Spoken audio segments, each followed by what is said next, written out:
राम राम। आज श्री रामचरितमानस के बालकांड से दोहा 126 से 141। नारद विमोहन लीला, जिसको सुनकर माता पार्वती जी को भी बहुत आश्चर्य हुआ कि ऐसा भी हो सकता है। अब भगवान की लीला ही वास्तव में ऐसी है कि भगवान की लीलाएं होती ऐसी हैं कि विश्वास नहीं होता।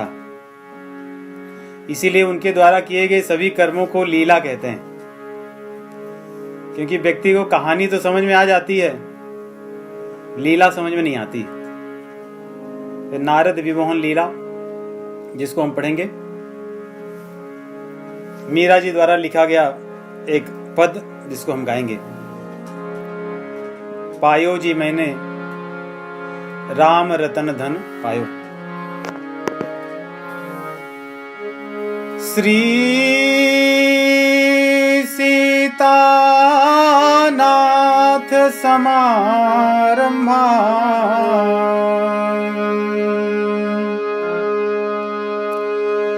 श्री रामानंदार्य मध्यमा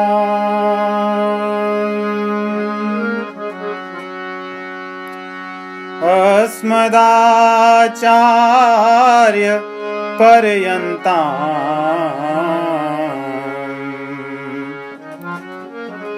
वंदे श्री गुरु परंपरा।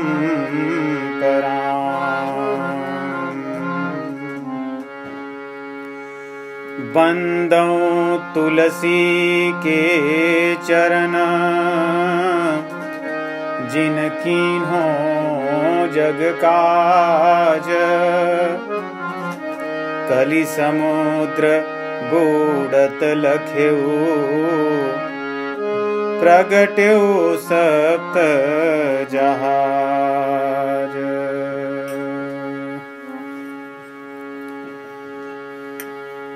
पायो जी मैंने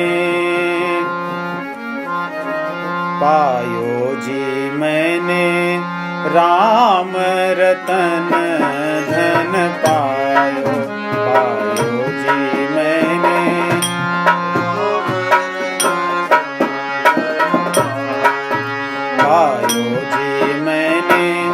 राम रतन धन पायो।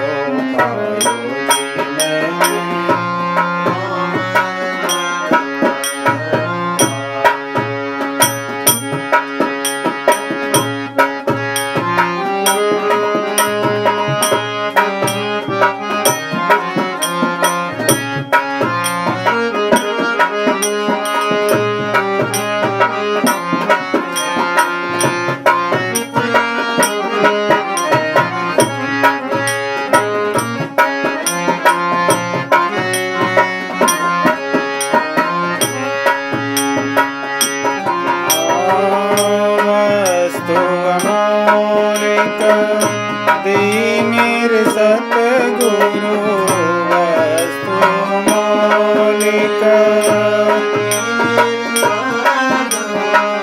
कृपा करी अपनायो। पायो जी मैंने राम रतन धन पायो। पायो जी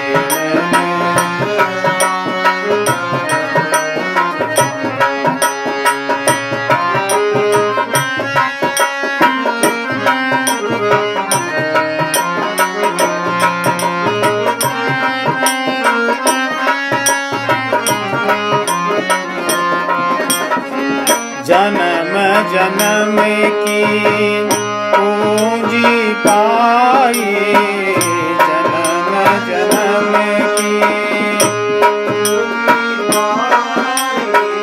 जग में सभी को भायो। जग में सभी को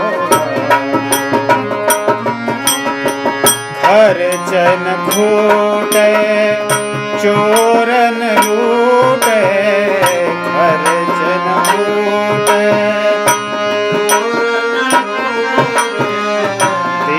दिन बढ़त सवायो, पायो जी मैंने राम रतन धन पायो, पायो जी मैंने।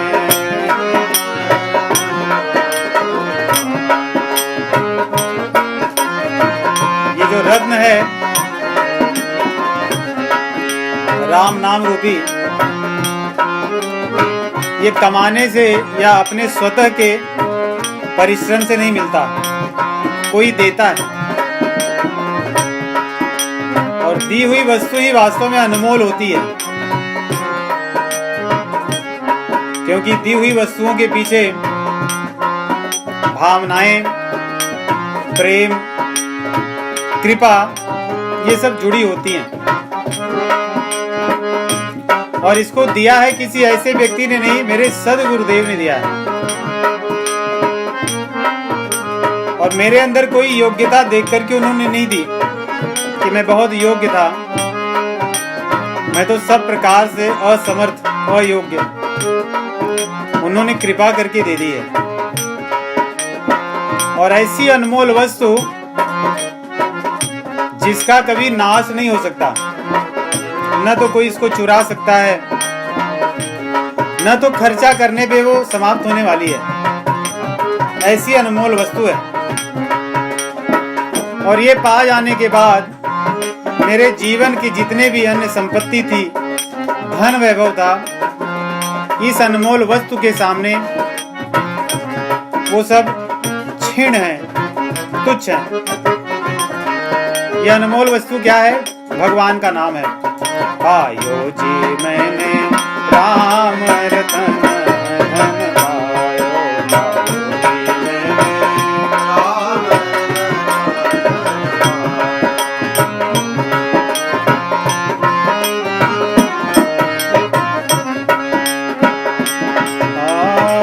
सत की नाव,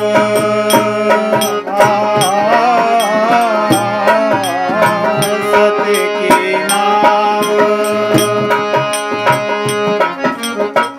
ये सत की नाव है, अर्थात ये कभी डूबेगी नहीं, क्योंकि जो असत की नाव होती हैं वो बनती और बिगड़ती हैं। ये तो नित्य रहने वाली है। और इसको खेने वाले मेरे सदगुरुदेव, तो इसका किनारा भी लगेगा, भव सागर से मैं तर जाऊंगा इस नाव के माध्यम से। कितना अटूट विश्वास है मीरा जी का इस राम नाम पर। सत की नाव हेवटिया सतगुरु, सत की नाव, सत की नाव, सत की नाव, सत की नाव हेवटिया सतगुरु, सत की नाव भव सागर तरियायो,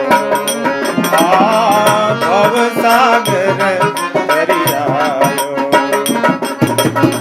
मीरा के प्रभु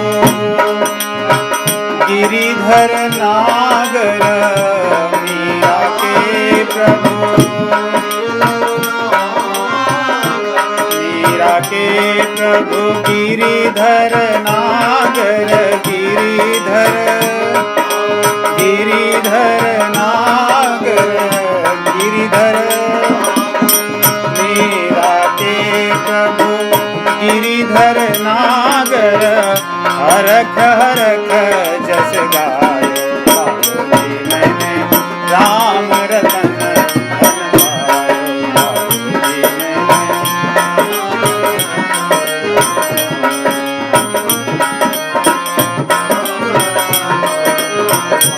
ओ पायो जी मैंने राम रतन धन पायो, पायो जी मैंने राम रतन,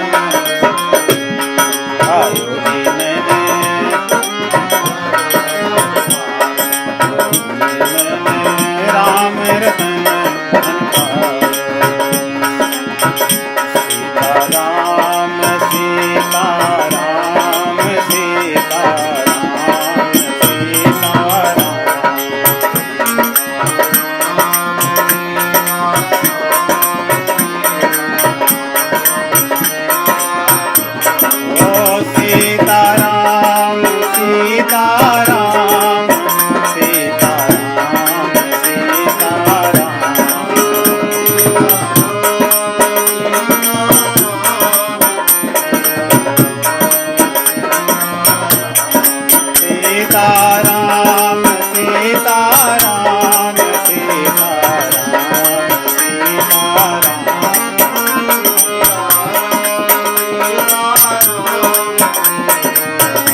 रामचंद्र भगवान की जय।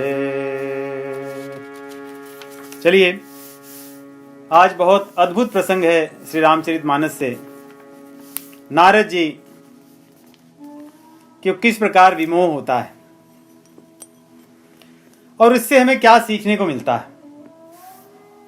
भगवान श्री रामचंद्र जी की माया ऐसी प्रबल है, इसको पार पाना बहुत कठिन है। भगवान श्री कृष्ण जी श्रीमद् भगवद गीता में 7वें अध्याय में कहते हैं, दैवी हेषा गुणमयी मम माया दुरत्यया मामेव ये प्रपद्यन्ते मायामेतां तरन्ति ते। इस श्लोक में दो चीजें बड़ी महत्वपूर्ण हैं। एक तो ये मम माया दुरत्यया, मेरी है वो माया।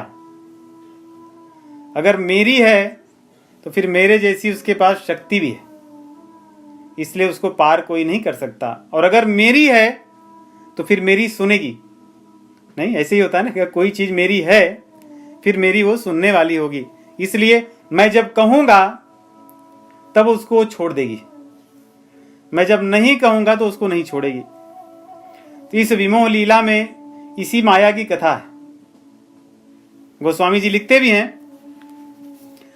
सुर नर मुनि को नाही, सुर नर मुनि जेहि न मोह माया प्रबल,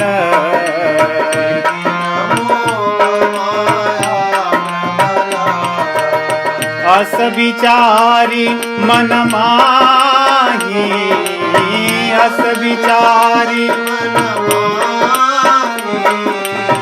भजिय महा मायापति, भजिय महा मायापति। सुर नर मुनि को नाही, कौन ऐसे हैं देवताओं में, मुनियों में, और फिर मनुष्यों की बात तो छोड़ दीजिए। जय ही न मोह माया प्रबल, ये प्रबल माया जिसको भगवान कहते हैं मम माया दुरत्यया, उसी श्लोक का अनुवाद है यहां पर। कहते हैं कि किसको छोड़ती है, किसको छोड़ेगी। दूसरी पंक्ति वहां भगवान कहते हैं मामेव ये प्रपद्यन्ते। यहां गोस्वामी जी लिखते हैं, अस विचार मन माही भजिय महामाया पति। जो माया महामाया के पति को भजन करेंगे उनको ये छोड़ देगी। तो नारद जी से कहीं तो चूक हो गई कि उन्होंने महामाया के पति को कुछ समय के लिए भूल गए, और जब भूल गए तो माया ने उनको अपने चंगुल में फंसा लिया। तो इस प्रकार रामचरितमानस में भगवान शिव जी माता पार्वती को भगवान श्री रामचंद्र जी के अवतार की कथाएं बता रहे हैं। कथाओं को बताते हुए जब शिव जी एक प्रसंग बताते हैं, कहते हैं कि एक बार नारद जी के कारण भगवान को अवतार लेना पड़ा। नारद श्राप दीन एक 12, कलप एक तेहिलगी अवतारा, गिरिजा चकित भई सुनबानी, नारद विष्णु भगत पुण्य ज्ञानी। कि मेरे गुरुदेव तो भगवान के इतने बड़े भक्त और इतने बड़े ज्ञानी, मेरे गुरुदेव तो कभी गलती कर नहीं सकते। बताइए का अपराध रमापति कीन्हा, कि भगवान ने क्या ऐसी गलती की थी जिसके कारण कवन श्राप मुनि दीना, मेरे गुरुदेव को श्राप देना पड़ा। तो भगवान शिव जी आरंभ कहते हैं बहुत अच्छी। देखिए भगवान शिव जी कितने कथा करने में कितने कुशल या कितने निपुण हैं। उन्होंने आरंभ कैसे किए जिससे वो सुने, नहीं तो व्यक्ति अधिकतर सुनता नहीं है। कहते हैं तुम्हारे गुरुदेव में कोई खोट नहीं है, ये तो भगवान की इच्छा होती है। जब वो जिसको जैसा चाहते हैं वैसा बना लेते हैं, इसलिए चिंता ना करो। तुम्हारे गुरुजी एकदम पक्के, साफ सुथरे, सब कुछ बढ़िया है। भगवान की इच्छा थी इसलिए भगवान ने उनको ऐसा फंसाया। तो नारद जी एक बार हिमालय से होकर जा रहे थे वैसे उनको श्राप है दक्ष का, जिसके कारण कहीं रुकते नहीं, परंतु भगवान की कृपा से सब कुछ संभव हो जाता है। राम कीन चाहे सोई होई, करई अन्यथा आस नहीं कोई। जो रामचंद्र जी की इच्छा होती है वो होता ही है। तो भगवान की इच्छा थी कि इनको मैं निमित्त बनाऊंगा, इनके माध्यम से शिक्षा दूंगा और उसी माध्यम से मैं अवतार भी लूंगा। तो नारद जी को भगवान की कृपा से एक हिमालय में एक गुफा के पास जब पहुंचे तो वहां उनकी मन लग गई समाधि में, और वहां पर वो बैठ गए समाधि में ध्यान लगा करके। सुमिरत हरि ही श्राप गति बाधी, विमल सहज विमल मन लागी समाधि। और जैसे उन्होंने भगवान का स्मरण किया, समाधि लग गई। और उनको देख करके इंद्र देवता को बड़ा उनके मन में भय हुआ कि ऐसी क्या बात है कि आज ये तपस्या करने लगे, कहीं ऐसा तो नहीं कि मेरा राज्य लेने के चक्कर में। और वैसे भी भगवान के बड़े प्रिय हैं, ऐसा ना हो थोड़ी ही तप करें और भगवान प्रसन्न हो कि नारद जी चलो ठीक है, अब इंद्र पद आपको ही मिलेगा। इसलिए तुरंत सजग हो जाते हैं और काम देवता को बुलाते हैं कि भैया आओ यहाँ पे। बोले क्या बात है? बोले कि जाकर के नारद जी की समाधि को तोड़ो। कामदेव बोले अभी तुम आपने कितना काम कराया, क्या क्या हुआ है शिव जी के साथ तो आप जानते ही हैं। बोले नहीं जाओ, देवताओं का काम है। काम देवता भी अपना निकले। गोस्वामी जी इंद्र जी के लिए कैसी बात लिखते हैं, कहते हैं जो व्यक्ति कामी और लोलुप होता है वो कुटिल काक इव सबहि डराही, जे कामी लोलुप जगमाही। इस संसार में जिसके भीतर कामनाएं पनपती रहती हैं वो जीव सदैव चंचली रहता है, सदैव व्याकुल रहता है, उसको सदैव वात रोग लगा रहता है। तो इंद्र की करतूत को बताने के लिए गोस्वामी जी लिखते हैं, सूख हाड़ लई भाग सठ, स्वान निरख मृगराज। जैसे सिंह को देखकर कुत्ता सूखी हड्डी लेकर भागे, ये सोचकर कि छीन ले जन जान जड़ तिम सुरपतिहीन लाज, कि मेरी हड्डी ये सिंह दौड़ा के मेरा छीन न ले। कैसी तुलना करते नहीं। इस तुलना से इंद्र की और नारद की तुलना अगर करें, इतने कम शब्दों में इतना कठोर वचन कौन कह सकता है कि एक तरफ इंद्र को उपमा दे दिए कुत्ते की और नारद जी को उपमा दे दिए सिंह की, कि नारद जी को इंद्र लोक जैसे इस सूखी हड्डी को लेने का क्या लाभ। इस प्रकार कहते हैं। आगे कहते हैं कि काम देवता बहुत प्रयास किए, जितना उनके पास सैन्य बल था सबका प्रयोग करके उन्होंने नारद जी को छलाने का प्रयास किया। प्रकट किए अपनी सेनाओं को, जो उनकी सभी सेनाएं हैं, अच्छा वातावरण उत्पन्न किए। जो उनके साथ रहने वाली स्त्रियां हैं सब अपने नृत्य जो भी कर सकती थी, नृत्य गान सब कुछ किए, सब करके थक गए। नारद जी को कुछ नहीं हुआ। नारद जी जो के तो बने थे।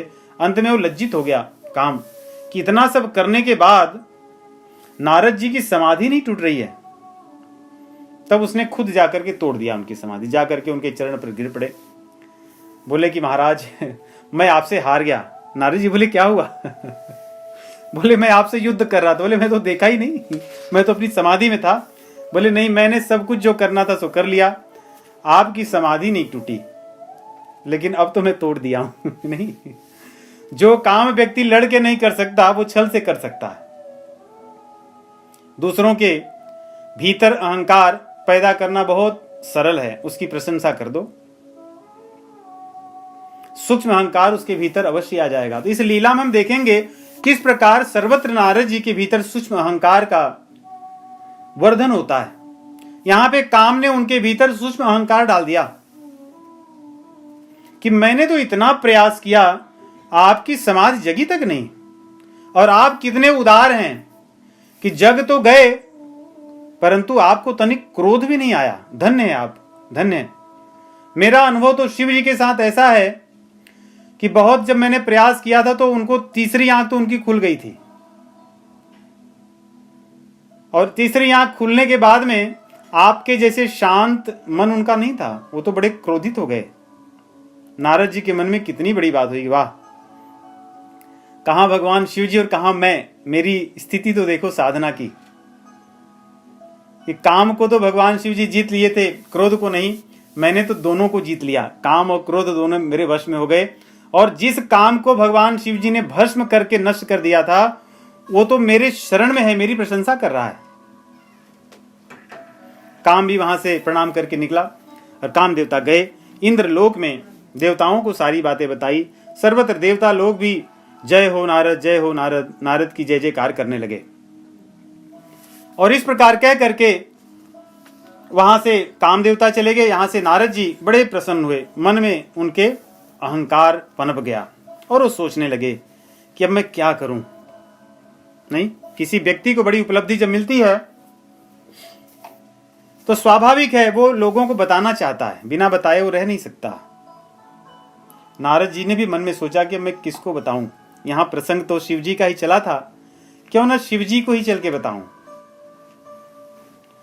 कि भोले बाबा, आप जिस चीज को नहीं कर पाए थे मैंने कर लिया है। वही काम जो आपको परेशान किया था, मेरी शरण आया, मुझे प्रणाम किया और मैंने उस पर क्रोध भी न करके उसको भेज दिया। वो चले गया और वो जा करके जहां गया सब लोगों ने प्रशंसा किया। आपकी जब समाधि टूटी थी तो पूरी दुनिया में, ब्रह्मांड में हाहाकार मचा था। मेरी समाधि टूटी तो सर्वत्र जय जयकार हो रही है। इस प्रकार भगवान शिव जी के पास पहुंचते हैं और उनको सारी कथा बताते हैं। भगवान शिव जी क्षण भर में समझ जाते हैं कि इनके ऊपर अहंकार चढ़ गया है। और यहां पे नारद जी सर्वत्र देखिए भगवान के नाम का गायन करते हैं। उनका नाम लेते ही नारायण नारायण स्मरण होता है। लेकिन गोस्वामी जी यहां लिखते हैं कि नारद जी जहां भी जाते हैं राम की नहीं काम की चर्चा करते हैं, काम के चरित्र की बात करते हैं कि मैंने काम को कैसे जीता। तो नारद जी सुनाते हैं, मार चरित शंकर ही सुनाए, मार चरित शंकर ही सुनाए, अति प्रिय जानी महेश सिखाए। भगवान शिव जी सिखाते हैं कि हे नारद, अच्छा है आपने अच्छी कथा कही काम की, लेकिन मैं आपसे एक प्रार्थना करता हूं बार बार, ये कथा मुझे तो कह दिए और कहीं मत कहना। देखिए गोस्वामी जी लिखते हैं कि बार बार, अर्थात ऐसा लगता है कि नारद जी उनसे कुतर्क कर रहे थे कि ऐसा क्यों न कहूं।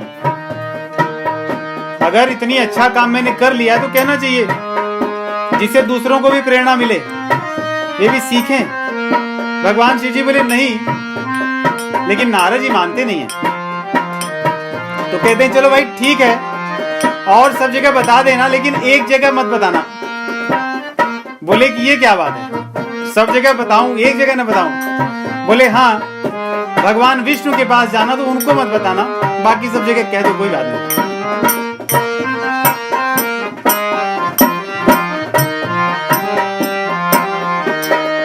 बार बार बीनवऊं मुनि तो ही जिमिय कथा सुनायऊं मोहि।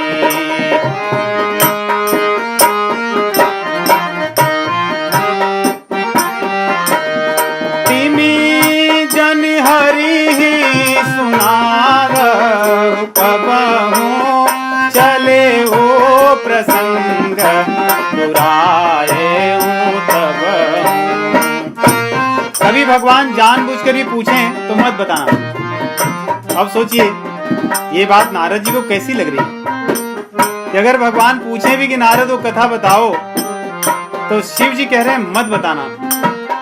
मुझे तो लगता है भगवान शिव जी के मन में मेरी इस काम पर और क्रोध पर विजय से प्रसन्नता नहीं हुई। कुछ उनके मन में शायद ईर्ष्या हो सकता है, नहीं? जबकि सोचिए भगवान शिव जी त्रिभुवन गुरु हैं, उनको क्या ईर्ष्या होगी। गुरु को और पिता को अपने अधीनस्थ रहने वालों को कि सम्मान हो तो उन्हें प्रसन्नता होती है, प्रसन्न होते हैं। परंतु यहाँ पर नारद जी के मन में क्या विचार आता है? शंभो दीन उपदेश हित नहीं नारद ही सुहान, भरद्वाज कौतुक सुनहु हरि इच्छा बलवान, राम कीन चाहि सोई होई करई अन्यथा हस नहीं कोई। भगवान शिव जी ने बहुत उपदेश दिए, नारद जी को अच्छा नहीं लगा। कारण था भगवान की इच्छा। कभी कभी भगवान की इच्छा होती है अपने भक्तों के साथ खेलने की। लिखते हैं कि राम कीन चाहे सोई होई, जो चाहते हैं राम जी वही करते हैं, कोई और क्या कर सकता है। तो इस प्रकार नारद जी वहां से निकले प्रणाम करके, मन में सोचने लगे कि क्या करूं, उनसे रहा नहीं गया। इसलिए शिव जी के वचन से मन में व्यथित होकर के ये कैसी बात कर रहे हैं, वो वीणा लेकर के भगवान के धाम पहुंचे और भगवान को प्रणाम करके वहां बैठे। भगवान कहिए नारद कैसे आना हुआ। तो यहाँ पे भी पहुंचते ही आज नारद क्या कर रहे हैं? हरि काम चरित नारद सब भाखे। कामचरित, रामचरित नहीं। रामचरित गाने वाला व्यक्ति आज कामचरित गा रहा है। शिव जी के पास भी मार चरित, मार मतलब काम, और शिव जी के पास अर्थात गुरु के पास और भगवान के पास काम के चरित्र को गाया जा रहा है। यद्यपि प्रथम बरज शिव राखे, शिव जी के मना करने के बाद वही काम कर रहे हैं। तो जो व्यक्ति अपने गुरु के वचनों को त्याग दे, संतों के वचनों का निरादर करे, उसकी जो दशा होगी अभी आगे हम उसका पढ़ेंगे। काम चरित नारद सब भाखे, यद्यपि प्रथम बरज शिव राखे।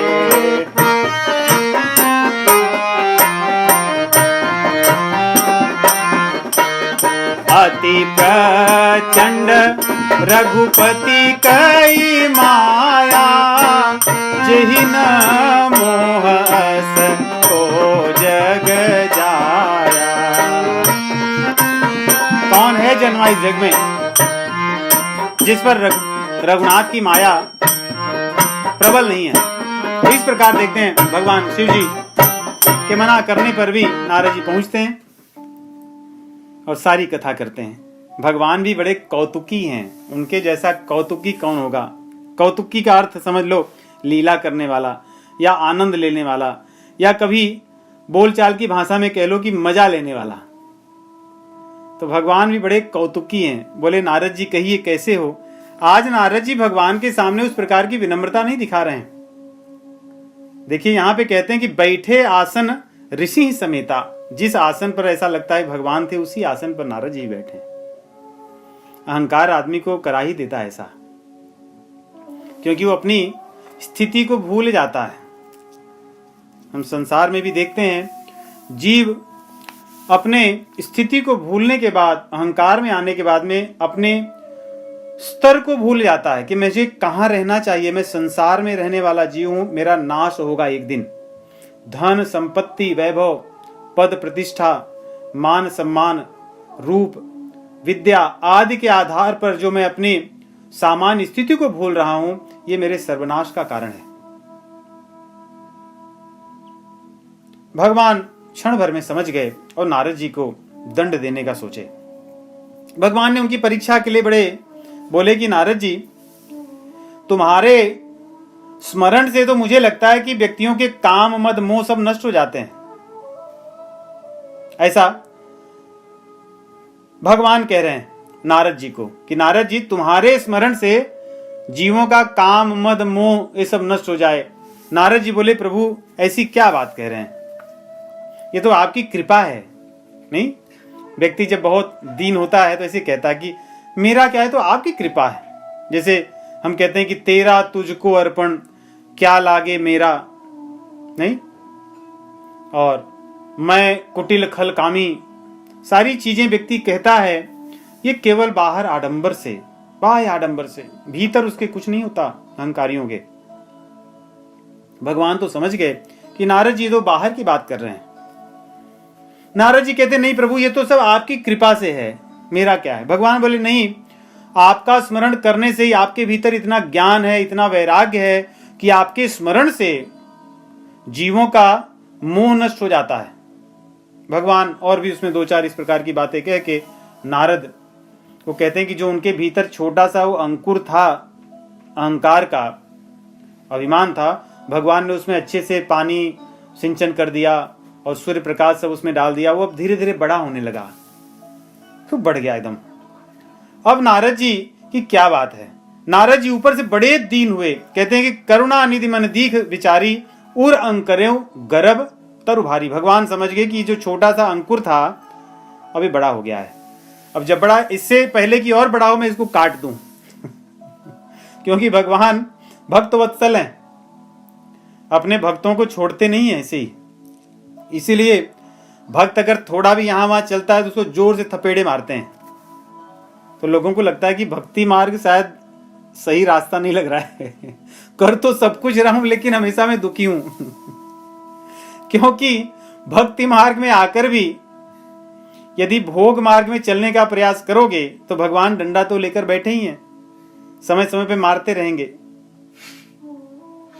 इसलिए जो लोग भोगियों को, जो चीजें भोगियों को, संसारियों को सुलभता से मिलती हैं, भक्तों को थोड़ी सुलभता से मिलेंगी, क्योंकि भगवान तो डंडे लेकर बैठे हैं। तो नारद जी जैसे हुआ, नारद जी बोले, नहीं प्रभु, सब आपकी कृपा है। ऐसा कह के उन्होंने उनको प्रणाम किया और वहां से चले। जैसे ही चले, भगवान ने अपनी माया को संकेत किया, बस संकल्प किए कि मेरी जो इच्छा है उसका प्रबंध किया जाए भगवान की इच्छा थी कि नारद के गौरव को तोड़ना। माया देवी वहां से चलती हैं और तुरंत नारद जी के आगे एक बढ़िया सुंदर नगर रचती है, ऐसा नगर जो वैकुंठ से भी सुंदर था। और उस नगर को देख करके नारद जी सोचते हैं कि ये कौन सा राज्य है, मैंने तो आज तक इसको कभी नहीं देखा। और वहां पर शील निधि नाम के एक राजा रहते हैं उस नगर में, और बहुत विशाल नगर, भगवान के वैकुंठ लोक से भी सुंदर। वहां पर बड़े सुंदर सुंदर लोग हैं, बड़े बड़े महल हैं, सुंदर स्त्रियां हैं, सर्वत्र ऐश्वर्य का वातावरण है, प्राकृतिक सौंदर्य की कोई तुलना नहीं। नारद जी अब सोचिए, जो व्यक्ति ऐसे वातावरण को देखकर समाधि में चला जाने वाला आज उसमें घूमने के लिए चला गया। जैसे किसी को घूमने के लिए किसी आजकल के चकाचौंध वाले नगर में भेज दिया जाए। नारद जी पहुंचते हैं, वहां देखे कि सब चीजें बड़ी तैयारियां चल रही। बोले क्या बात है? उन्होंने कहा कि हमारे राजा के यहाँ स्वयंवर चल रहा है। बोले किसका है भैया? बोले राजकुमारी है, उनका चल रहा है। नारद जी पहुंचते हैं जल्दी से, और राजकुमारी को जैसे ही देखते हैं तो उनके मन में लगता है कि अब क्या करें, ये राजकुमारी का स्वयंवर हो रहा है और मैं तो ये सब वीणा एक हाथ में ये सब लिए तंबूरा, मैं कहाँ जाऊंगा, क्या करूंगा, मुझे कौन विवाह के लिए करेगा? फिर भी लोगों ने उनको बताया, राजा के यहाँ गए, राजा बुलाए, बोले आइए महाराज, उनके चरण वगैरह धोए, पूजा किए। नारद जी का तो मन कहीं और लगा हुआ है, और संयोग से शील निधि राजा जी बुलाए अपनी बिटिया को कि आइए महाराज, नारद मुनि जी आए हुए हैं आज, इनको अपना हाथ दिखाओ। जैसे ही आए उन्होंने अपना हाथ दिखाया, नारद जी बड़े प्रसन्न हुए एक तरफ, और एक तरफ बड़े दुखी हुए कि अब इसका विवाह तो किसी ऐसे व्यक्ति से लिखा गया, इसमें दिख रहे हैं। उन्होंने देखा उसके हाथ में जो नारद जी पढ़े, नारद जी को लगा कि जिसके साथ इसका विवाह होगा वो व्यक्ति अजर अमर होगा। लेकिन ऐसा था, ऐसा लिखा है कि इसका विवाह उसके साथ होगा जो पहले से ही अजर अमर होगा। ऐसा नहीं कि जो विवाह होगा उसके बाद अजर अमर होगा। तो इस प्रकार उन्होंने हाथ दिखाया। सोई हरि माया सब गुण खानी, शोभा तासु की जाय बखानी। करई स्वयंवर सो नृप बाला, आए तह अगणित महिपाला। मुनि कौतुकी नगर ते ही गयऊं, पुरवासिन सब पूछत भयऊं। तो आगे कहते हैं कि जब नगर वासियों से पूछे और वहां गए, उनका पूजा हुआ, सब कुछ हुआ, उन्होंने बताया और स्त्री वो बिटिया के बारे में बताया कि इसका विवाह ऐसे व्यक्ति से होगा जो जिसके साथ विवाह होगा वो अजर अमर हो जाएगा, ऐसा उन्होंने कहा। परंतु यहाँ पे गुरु जी बड़ा सुंदर लिखते हैं, कहते हैं कि जिसके साथ विवाह होगा वो पहले से ही अजर अमर होगा। इस प्रकार बात जब उन्होंने बताई और उसके बाद में मन में स्वयं सोचने लगे कि मैं क्या करूं। गोस्वामी जी लिखते हैं कि नारद जी का मन अब भगवान के नाम में, उनके जप में, उनके तप में नहीं लगता। उनका मन सदैव सोचने लगा कि किस प्रकार मेरा विवाह इस कन्या के साथ हो, मैं क्या करूं। बहुत विचार करने लगे। अरे जप तप कछु न होई तेहि काला, जप तप कछु न होई। हे विधि निलय कवन विधि बाला,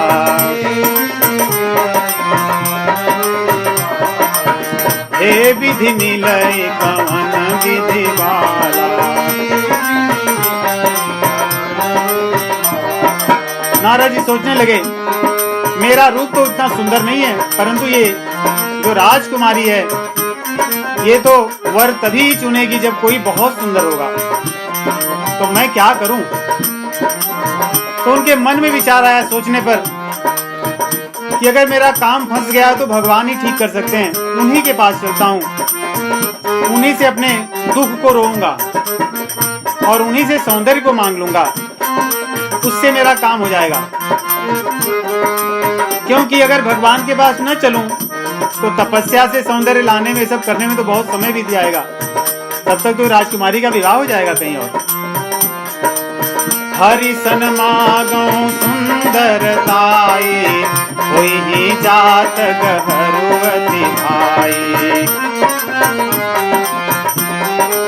और ऐसा सोचते हुए नारद जी वहां से चलते हैं और रास्ते में भगवान मिल जाते हैं, क्योंकि भगवान भी तो यहाँ पे कौतुक अपनी लीला करने के लिए पहले से खड़े थे। नारद जी का काम और आसान कर दिए कि आप इतना दूर क्यों जाओगे, यही हूं मैं। उनको देखते ही नारद जी बड़े प्रसन्न होते हैं कि प्रभु कितने करुणा वरुणालय हैं, कि भक्त की इच्छा को जानकर तुरंत प्रकट हो जाते हैं। भोगियों का कार्य ऐसे ही होता रहे तो भगवान में उनकी श्रद्धा बनी रहती है। कहते हैं कि भगवान कितने मुझ पर कृपा करते हैं कि मेरा सब संसारी काम कर रहे हैं। भले वो अहंकार में भरे रहेंगे, उनके भीतर कामनाएं दिन रात जलती रहेंगी, परंतु संसार की चीजें मिलेंगी तो भगवान के बड़े भक्त बने रहते हैं। तो नारद जी बड़े प्रसन्न हुए। भगवान बोले, नारद जी क्या बात है, इतने व्याकुल लग रहे हैं। बोले, प्रभु जी स्थिति ऐसी है, समय अधिक नहीं है बात करने का, इसलिए काम की बात सीधा करते हैं और बाकी बाद में। अति आरती कही कथा सुनाई, करहु कृपा करी हो सहाय। बस सहायता चाहिए कि आपसे, सहायता क्या चाहिए कि अपना रूप दे दीजिए, हे हरि अपना रूप दीजिए। आपन रूप देहु प्रभु मोहि, आन भांति नहीं पावऊं मोहि। कहते हैं उसको मैं नहीं पाऊंगा। भगवान भी बोले, उसको किसको, वो तो तुम्हारी माँ है। वो मेरी पत्नी है, रूप बदल करके वहां गई है। तुम इतने मूर्ख हो गए हो कि आज उसी के साथ विवाह करने के लिए आन रूप नहीं पाऊं, वही बात तो सही है नहीं। जो भगवान की हैं महालक्ष्मी माता जी, माँ जी जो माँ है, भगवान के अतिरिक्त कौन उनको पा सकता है। तो एक तरह से बात तो सही कह रहे हैं, लेकिन भगवान के बदले अपना नाम ले रहे हैं। कह रहे हैं कि मुझे अपना रूप दे दीजिए, आप उधार लेना है, क्योंकि दूसरे रूप से मैं उनको नहीं पाऊंगा। भगवान बोले कौन?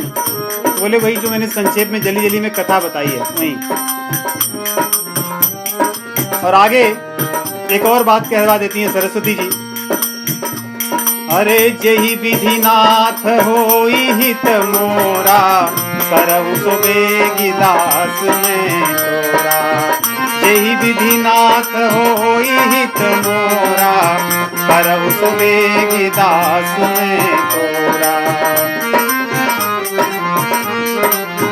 भगवान बोले वही करूंगा, मेरे दास हो तो वही करूंगा, पर मांग भी वही रहे हो, मेरा रूप मांगे हो तो मेरा नाम हरि है, मैं तुम्हें हरि का रूप दूंगा। हरि का मतलब बंदर भी होता है। तो भगवान ने उनकी वो भी बात पूरी कर दी। और नारद जी ने कहा जैसे मेरा हित हो वही काम करना। भगवान बोले वही करूंगा, इसीलिए तो मैं सब प्रपंच ही रचा हूं हित के लिए। और भगवान कह रहे हैं कि भैया तुम हित की बात करते हो, मैं परम हित करूंगा, चिंता मत करो। नारद जी बोले थे जेहि विधिनाथ होई हित मोरा, जिस प्रकार मेरा हित हो, भगवान कहते हैं जिस तरह तुम्हारा हित नहीं परम हित होगा वो करूंगा। एक जन्म क्या कई जन्म तुम विवाह नहीं करोगे, ऐसा तुम्हारा मैं परम हित करूंगा। जेहि विधि होई ही परम हित, नारद सुनहु तुम्हार। सोई हम करबन आन कछु, भजन न विषा हमार। मेरा वचन कभी झूठा नहीं हो सकता नारद जी, तुम्हारा परम हित होकर होगा। और मेरा एक सिद्धांत है, जैसे वैद्य होता है डॉक्टर, कभी भी रोगी के कहने पे दवाई नहीं देता कि मुझे ये दवाइयाँ चाहिए। रोगी जाए उनके दुकान में कहे कि वैद्य जी ये जो 4 दवाइयाँ यही मुझे दे दो आप, वैद्य ऐसा नहीं करता। वैद्य बोलेगा ये दवाई दूंगा मैं। भगवान कह रहे हैं कुपथ मांगे रुज व्याकुल रोगी, वैदन दे सुनहु मुनि जोगी। भगवान के शब्द, भगवान कह रहे हैं वैदन दे सुनहु मुनि जोगी। भैया आप मुनि हो, कैसी बातें कर रहे हो, आप तो योगी हो नारद जी। यहाँ भोगी कैसे बन रहे हैं आप, अपना स्मरण तो कीजिए आप। और मुझसे मांग रहे हो हित, तो मैं ऐसा वैद्य भी नहीं हूँ, मैं तो बहुत अच्छा वैद्य हूँ। सदगुरु वैद्य वचन विश्वासा। भगवान शिव जी रूपी वैद्य के ऊपर तुम विश्वास नहीं किए, लेकिन मैं अच्छे से तुम्हारी सर्जरी करूंगा, चिंता ना करो। यही विधि हित तुम्हार मैं ठयऊं, कहियस अंतर हित प्रभु भयऊं।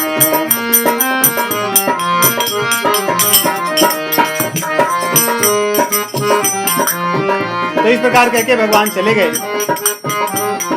नारद जी ऐसे मोहित थे काम के वश में और अहंकार में कि भगवान की कुछ बात नहीं सुने। भगवान ने साफ साफ कहा कि मैं तुम्हारी इच्छा अनुसार जो है वो नहीं दूंगा दवाई, मैं तुम्हारा परम हित करूंगा, चिंता ना करो। लेकिन नारद को ये चीजें सुनाई ही नहीं थी, क्योंकि अहंकारी व्यक्ति सुनता कम है, बोलता अधिक।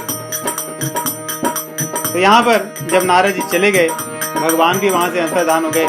नारद जी दौड़े स्वयंवर में आए और बहुत प्रसन्न होकर के देखे कि सब राजा अपने अपने आसन पे बैठे थे, वे भी बैठ गए एक स्थान पे। और ऐसे सोचने लगे कि अब मेरे अतिरिक्त ये किसको देखने वाली, राजकुमारी। इसलिए राजा तो व्यर्थ में ही यहाँ बैठे हैं, ये तो सीधा चलकर आएंगी राजकुमारी और मुझे मेरे गले में जयमाल डाल करके चली जाएंगी, ये ऐसे ही बैठे रहेंगे। इस प्रकार देखिए कह रहे हैं कि ऐसे आकर के बैठे। उसी समाज में भगवान शिव जी ने अपने 2 गणों को भी भेजा था, क्योंकि भगवान शिव जी भी कम कौतुकी नहीं है। ये दोनों गण आकर के वहां पे ब्राह्मण का रूप धारण करके वहां रहते थे इसी नगर में। और जहां जहां नारद चलते थे वहीं वहीं वो भी जाते आते थे, इनके बारे में सब देखते रहते थे। तो जब इन्होंने देखा कि ये बंदर के रूप में नारद जी आ गए यहाँ पे, तब उनके आगे पीछे और आकर के यहाँ पे कह रहे हैं, ये दोनों करहि कोटि नारद ही सोहाय, सुनाई नीक दीनी हरि सुंदर दाई। ये दोनों आकर के नारद जी से कहते हैं कि वाह, आपका क्या सौंदर्य है, आपका स्वरूप कितना अच्छा है नारद जी। तो नारद जी बहुत प्रसन्न हुए। नारद जी को इतना आनंद हुआ कि भाई कहो नहीं। इसी को कूट करना मतलब झूठी झूठी प्रशंसा करना। अहंकारी व्यक्ति की आप प्रशंसा करते रहिए, उसको आप कहिए कि आपके जैसा दानी कौन है, वो उस बात को मान लेगा, भले उसने जीवन में दान न किया हो। आपके जैसे विनम्र व्यक्ति कहाँ मिलेंगे, भले उसको विनम्रता की परिभाषा ही न पता हो, लेकिन उस बात को अवश्य मानेगा और ये भी कहेगा कि आप ही तो मुझे वास्तव में पहचानते हैं, बाकी लोग तो मेरी बुराइयां देखते रहते हैं। नारद जी की स्थिति आज वही है। ये दो विप्र जो भगवान शिव जी के गण हैं, ये कूट कर रहे हैं, उसकी बुराई कर रहे हैं नारद जी की, परंतु नारद जी को बहुत अच्छा लग रहा है। और वे लोग कह रहे हैं दोनों नारद जी के मुख को देख करके कह रहे हैं, नारद जी विवाह तो ये राजकुमारी आपके साथ ही करेगी, ये तो मुझे पक्का विश्वास है, क्योंकि इस राज्यसभा में आपके जैसा सुंदर तो मैं किसी को नहीं देख रहा हूँ। रीझी राज कुंवरी छवि देखी, इन्हीं बरी ही हरि जानी विशेखी। वे लोग कह रहे हैं कि आपको तो हरि जान करके आपके साथ ही विवाह करेगी विशेष रूप से, औरों को तो देखने वाली नहीं है, इसलिए हम लोग बहुत प्रसन्न हैं। नारद जी बहुत खुश हो गए। और जो राजकुमारी थी, राजकुमारी ने दूर से ही देखा कि मेरे स्वयंवर में बंदर कौन आके बैठा है। उसको बहुत क्रोध हुआ दूर से ही देख करके कि मेरे पिताजी ऐसे लोगों को आने क्यों दिए। तो उसने दूर से देख करके उसने निश्चित कर लिया था कि मैं यहाँ तो जाऊंगी नहीं, बंदर बैठा है, पता नहीं हो सकता है कि मार न दे, जयमाल ही खींच ले, बंदरों का क्या भरोसा। और नारद जी सोचे कि जब मेरी तरफ उसने देखा है तो यहीं आएगी। देखिए दोनों की दृष्टि में कितना भेद है। तो यहाँ पे गोस्वामी जी लिख रहे हैं, काहू न लखा सो चरित विशेखा, सो स्वरूप नृप कन्या देखा, मरकट बदन भयंकर देही, देखत हृदय क्रोध भाते ही। अब उसको इतना क्रोध हुआ कि जयमाल लेके अन्य राजाओं की तरफ जाने लगी, और नारद जी जहां बैठे थे और फूल गए, आगे बढ़कर कुर्सी के किनारे पर बैठ गए, थोड़े से स्थान पे। गोस्वामी जी लिखते हैं, जेहि दिशि बैठे नारद फूली, सो दिशि तेहि न बिलोकी भूली। जहां पे नारद बैठे हैं उसने गलती से भी वहां दूसरी बार नहीं देखा, एक ही बार देखा था। और नारद जी उकसा रहे हैं, अर्थात भाई मेरी तरफ तो देखो, मैं यहाँ हूँ, तुमने पहली बार देखा था, मैं यहाँ हूँ। उकसा रहे हैं, थोड़ा सा उड़ जाते हैं फिर बैठ जाते हैं, उड़ जाते हैं फिर बैठ जाते हैं। सोचिए काम के अधीन होकर व्यक्ति कैसे नृत्य करता है, नारद जैसा व्यक्ति। पुनि पुनि मुनि उकसहि अकुलाही, देखी दसाहर गन मुसुकाही। ये सब चल ही रहा था कि उसी बीच में भगवान बहुत सुंदर राजा का रूप धारण करके बैठते हैं और नृप कन्या आती हैं, उनके गले में जयमाल डालती हैं और नारद जी तो समझ लो कि मूर्छित हो जाते हैं। गोस्वामी जी कितनी सुंदर चौपाई लिखते हैं, कहते हैं दुल्हन तो कोई और ले गया, दुल्हन ले गए लक्ष्मी निवासा, नारद जी बैठे ही रह गए। अरे दुल्हनी ले गई लक्ष्मी निवासा, मृत समाज सब भयउ निराशा। मुनि अति विकल मोह मति नाठी, मन गिर गई छूटी जनु गाठी। मान लो नारद जी के पास एक बहुत बड़ी मणि थी गिर जाए और वो ढूंढने लगे कि भाई मेरी मणि कहाँ गई। वैसे ही जब उस राजकुमारी ने भगवान के गले में जयमाल डाल दिया और वो दोनों दूल्हे और दुल्हन वहां से निकल लिए। बाकी सब राजा लोग बैठ के यहाँ पे उदास हो गए। नारद जी के तो समझ लो कि मुख से फुफकारने लगे सर्प की तरह, ये क्या हो रहा है।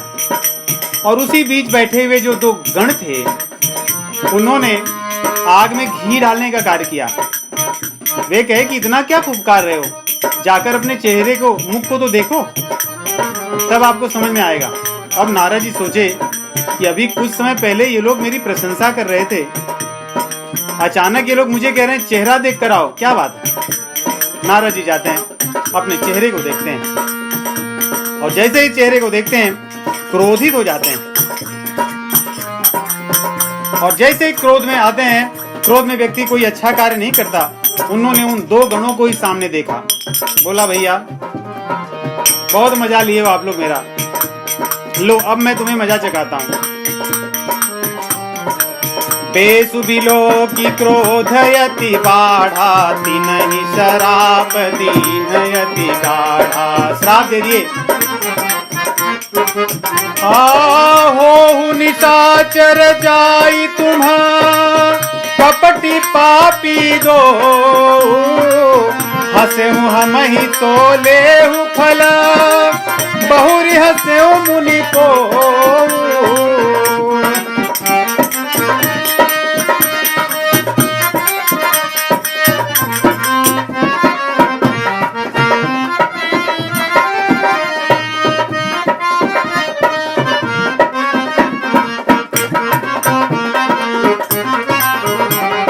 नारद जी ने कहा अब के बाद तुम कभी किसी मुनि पर नहीं हंसोगे। देखिए मुनियों पर नहीं हंसना चाहिए जानबूझकर। मुनियों पर हंसने के लिए सभी को श्राप ही या दंड ही मिलता है। भले रूप बदल जाए किसी कारणवश, किसी मुनि का उपहास नहीं करना चाहिए। वो भी नारद जैसे मुनि की तो बात ही अलग है। और ये दोनों जन जान रहे थे तब भी किए जानबूझ करके। इन्हें पता था कि नारद जी का स्वरूप बंदर का हो गया है रूप, फिर भी हंसते रहे। नारद जी के श्राप से उन दोनों को राक्षस होना पड़ा। आगे कह रहे हैं क्रोध में उनका होंठ फड़कने लगा कि अब मैं बताता हूं। वो समझ गए कि ये हरि की काम है, तो पहुंचे वहां पे, जाने लगे कि मुझे बंदर बना के भेजे आप। मैंने बोला था आपन रूप देव प्रभु मोही, तो आपने मुझे बंदर बनाया। पहुंचते हैं और जाकर के कहते हैं, मन में सोचते रहते हैं कि क्या करूंगा। या तो मैं आज श्राप दे दूंगा या तो खुद मैं मर जाऊंगा, आत्महत्या कर लूंगा। पहले से संकल्प कर लिया। इनका संकल्प देखिए नारद जी का, या तो मैं आज भगवान को श्राप दूंगा या तो स्वयं को मैं आज मार डालूंगा। उन्होंने मेरा संसार में हंसी करा दी और मेरा मजाक कराएंगे। भगवान को तनिक भी समझ में नहीं आया। ऐसा सोचते हुए जा रहे थे, भगवान सामने ही प्रकट हुए। बोले नारद जी नारायण नारायण। जले हुए पर नमक थोड़ा भगवान ने छिड़क दिया और बड़े मधुरता से बोले देखिए कैसे हो आप, क्या हुआ, क्या बात है, सब ठीक ठाक तो है ना। नारद जी यहाँ उनका होंठ फड़क रहा है कि कब मिले मैं श्राप दूं। भगवान बड़े मधुरता से कह रहे हैं।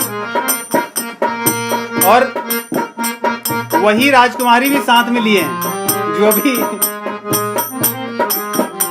कोई और होता तो बात अलग थी।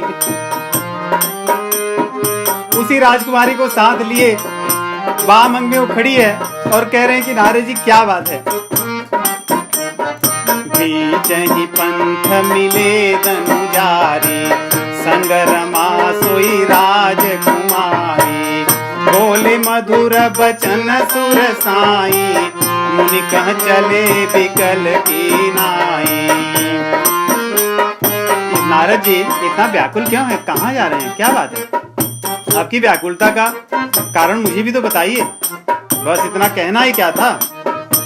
बस समझ जाओ कि अंदर से वैसे ही धधक रही थी अग्नि क्रोध की, बस फूट गई।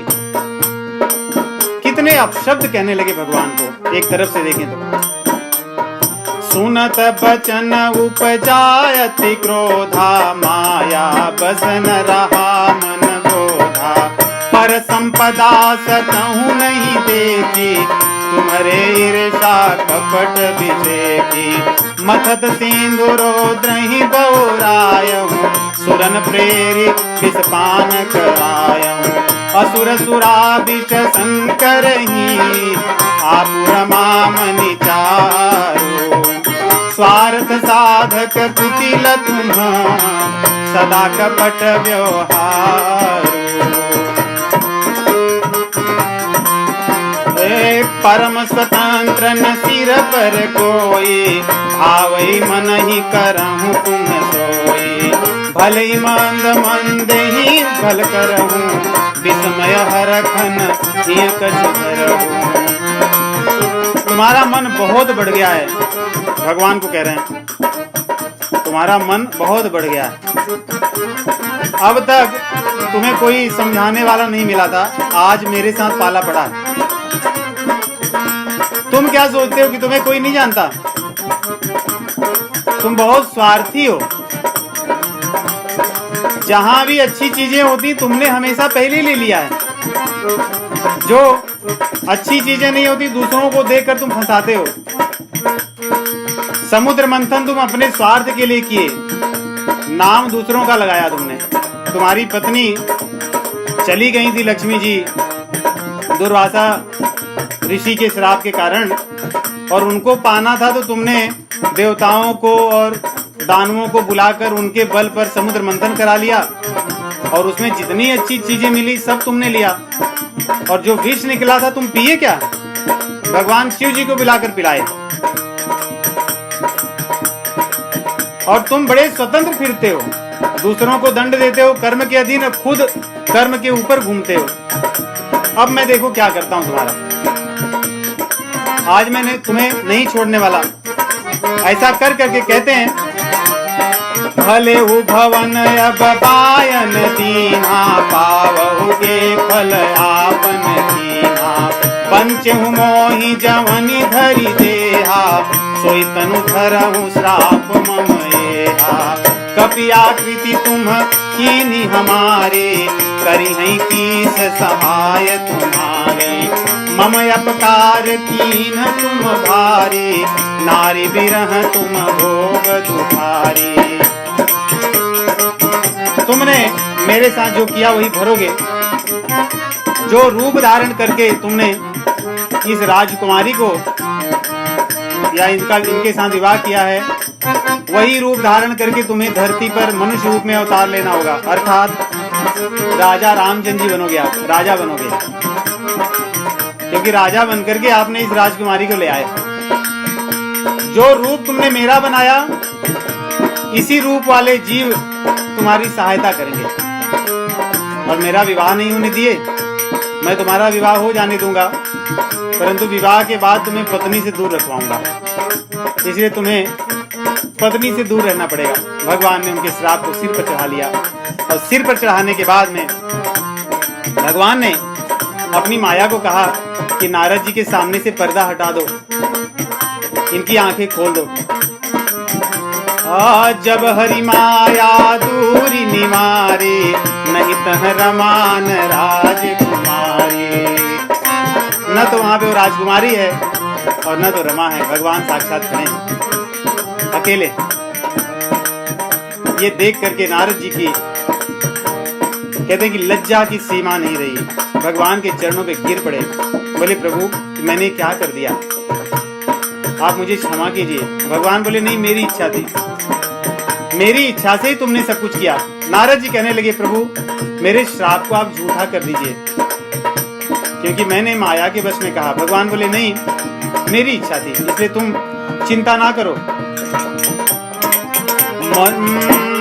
मृषा हो मम श्राप कृपाला, मम इच्छा कह दीन दयाला। नारद जी मेरी इच्छा थी, इसलिए तुम चिंता ना करो, तुमने जो कहा है वैसे ही मैं करूंगा। मैं मानव रूप में, राजा के रूप में अवतार लूंगा, बंदर भालू मेरी सहायता करेंगे। और सीता जी का अपहरण हो जाता। तो इस प्रकार नारद जी ने ये सारी चीजें की। अब उनके मन में बहुत क्षोभ होता है। कहते प्रभु, मैंने जो ये अपराध किया इसे क्षमा कैसे मिलेगा? अपराध क्या किया उन्होंने? जड़ क्या है? भगवान शिव जी के वचन का निरादर। अगर भगवान शिव जी के वचन को मान लिए होते तो यहां से इसमें से एक भी चीज नहीं होती।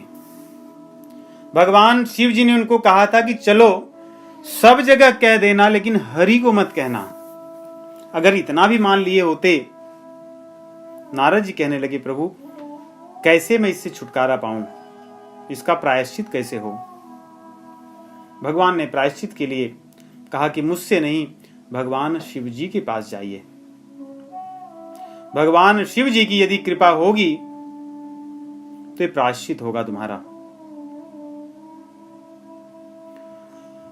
भगवान के प्रति किए गए अपराधों को व्यक्ति पार कर लेता है, उसे क्षमा मिल जाता है, परंतु संतों के प्रति, गुरुजनों के प्रति, आचार्यों के प्रति, भक्तों के प्रति किए गए अपराधों के क्षमा नहीं मिलती। उनका क्षमा तो वही करते हैं जिनके प्रति अपराध किया जाता है। इसलिए यदि हम संतों का अपमान करके भगवान से क्षमा मांग लें, वो क्षमा कभी क्षमा नहीं होती। भगवान उसको क्षमा भी नहीं करते। जिन संतों के प्रति अपराध हो, जिन भक्तों के प्रति अपराध हो, गुरुजनों के प्रति अपराध हो, उनकी सेवा करके उनसे ही क्षमा मांगनी चाहिए। इसलिए भगवान यहाँ पे उस सिद्धांत को बताते हैं। कहते हैं कि हे नारद, जपहूं जाई शंकर सतनामा, जपहूं जाई शंकर सतनामा,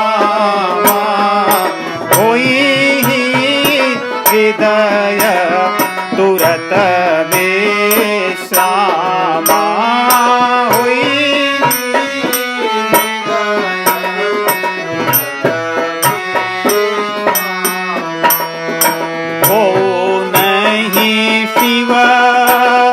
समान प्रिय मोरे, हसी परतीति तजहूं जानि भोरे, हस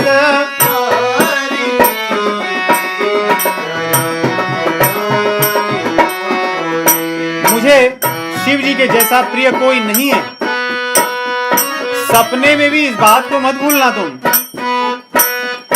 जेहि पर कृपा न करहि पुरारी, जेहि पर कृपा न करहि पुरारी, सो न पाव मुनि भगति हमारी, सो न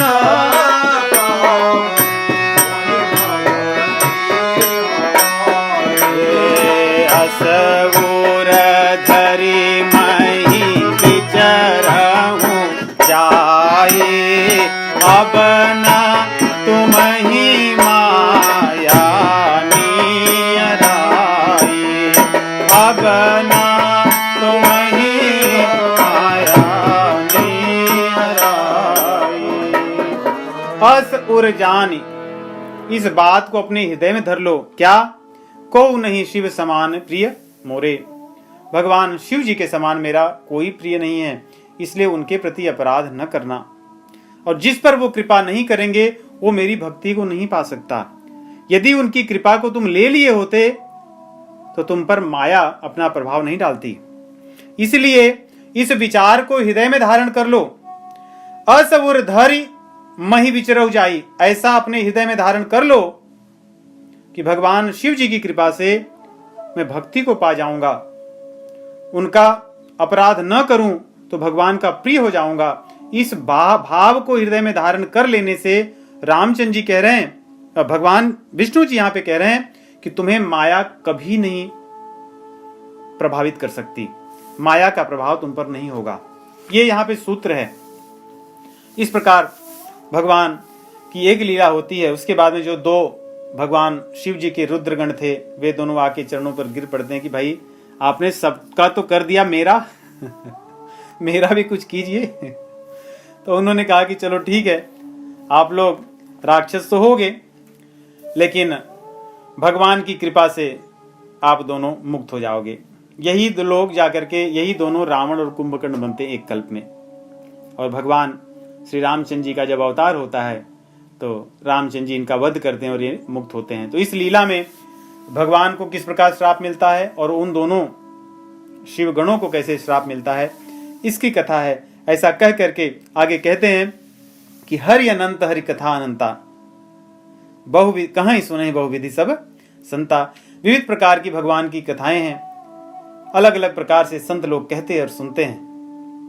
रामचंद्र जी का जो चरित्र है वो तो अगणित है, उसको कौन गा सकता है। इस प्रकार कई बार भगवान अवतार लेते हैं, अनंत बार अवतार लेते हैं। सबकी कथा तो मैं नहीं कर सकता, ऐसा भगवान शिव जी कह रहे हैं अब एक और कथा बताता हूं। जिस समय तुम बौराई थी, बौराना मतलब होता है भ्रमित होना, पागल होना। कहते थे जिस कल्प में तुम भ्रमित हुई थी वो वाली कल्प की भी अब कथा सुन लो, जिसमें मैंने तुम्हें समझाया बहुत लेकिन तुम मानी नहीं। तो उसी की कथा आरंभ करेंगे, जो हम आगे मनु शतरूपा जी की कथा है।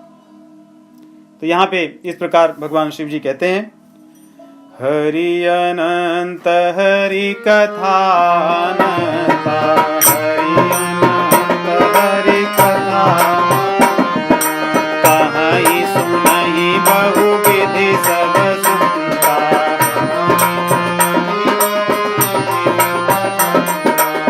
रामचंद्र के चरित सुहाए, रामचंद्र के कल्प कोट लगी जाहि न गाए,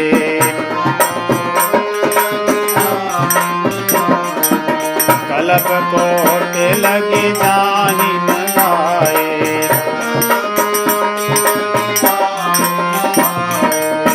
सुर नर मुनि को नाही, यहीं से हमने कथा आरंभ की थी। आज कथा हमने आरंभ यहीं से की थी, यहीं पे विराम लेंगे। सुर नर मुनि को नाही, जहि न मोह माया प्रबल,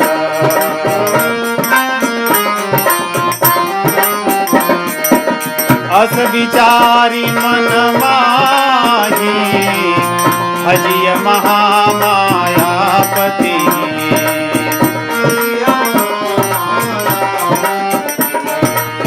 दैवी है गुणमयी, मम माया दुरत्यया, मामेव ये प्रपद्यन्ते, माया में तां तरन्ति ते। सियावर रामचंद्र भगवान की जय। राम राम।